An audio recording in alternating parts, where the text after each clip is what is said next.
Place maintenant au palmarès de cette première édition des trophées de l'artisanat de Côte d'Or. Au sein de Groupama Grand Est, une université interne, campus, où on a des collaborateurs qui passent le témoin, qui expliquent, qui transmettent leur savoir. Et ça aussi, c'est un point qui nous lie avec l'artisanat. La déconcentration, elle s'applique à tout, y compris aux entreprises. La petite entreprise est la seule qui survit dans les moments de rupture technologique.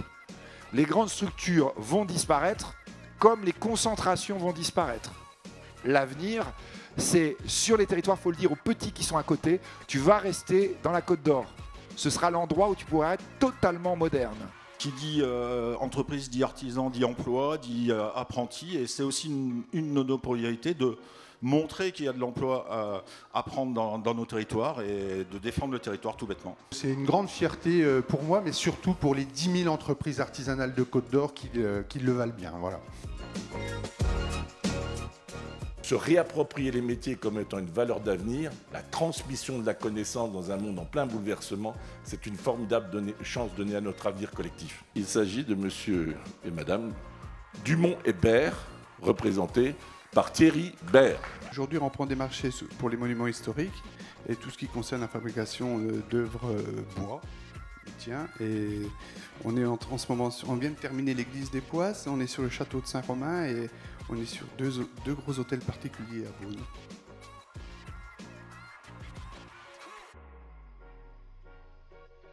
Soyez fiers de ce que vous faites au quotidien, soyez fiers de votre métier parce qu'effectivement c'est tout notre patrimoine et donc on en a besoin, donc soyez fiers de tout ça. Le lauréat est MB Bois Création, représenté par Baptiste Moranda. De mettre vraiment de l'émotion dans ce qu'on fait, il ne suffit pas de faire un objet qui soit solide, il ne suffit pas de faire un objet qui soit fonctionnel, il faut qu'il soit beau avant tout. Et en tout cas, c'est ce qu'on essaye de faire avec mon équipe.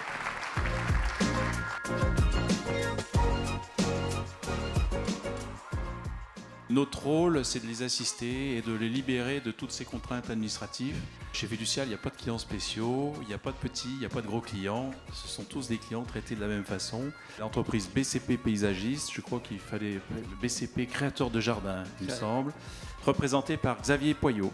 Nous avons 5 apprentis en permanence.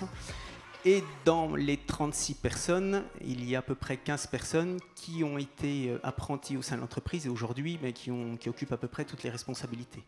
Une entreprise, toute entreprise, on embauche normalement pour le savoir-faire et quand ça se passe moins bien, souvent on vire pour le savoir-être. L'info, c'est pas gratuit, surtout une information comme la nôtre qui est vérifiée, on n'est pas un réseau social. Il s'agit de Créaflore, représenté par Adeline Prété. Les attentes de la clientèle ne sont plus les mêmes qu'autrefois. Les clients souhaitent du conseil, du service.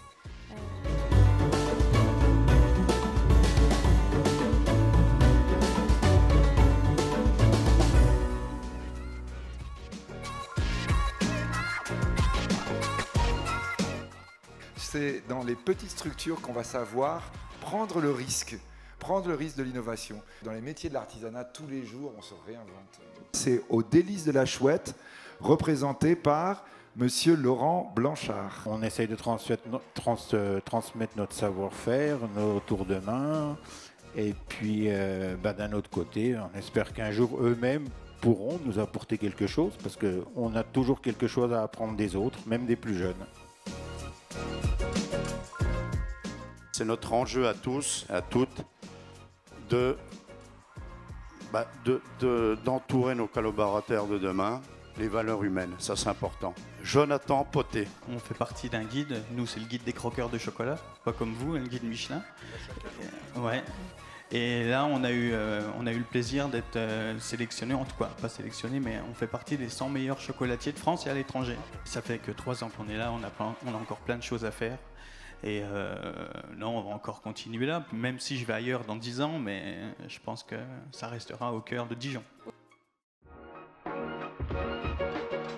Exporter, on sait exporter notre savoir-faire.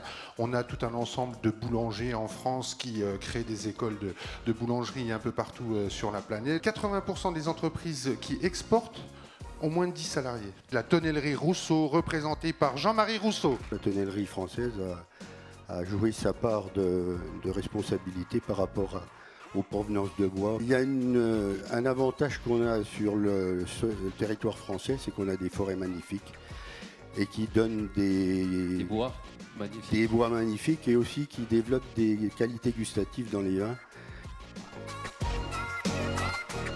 En France, on est la deuxième banque des professionnels, donc ça nous semblait tout à fait naturel d'accompagner un événement qui met en lumière les artisans de notre région. Le trophée coup de cœur du jury est attribué à l'entreprise Selenium, qui est représentée par sa présidente Agnès Gillot. Selenium a tout ce qu'il faut pour devenir entreprise du patrimoine vivant.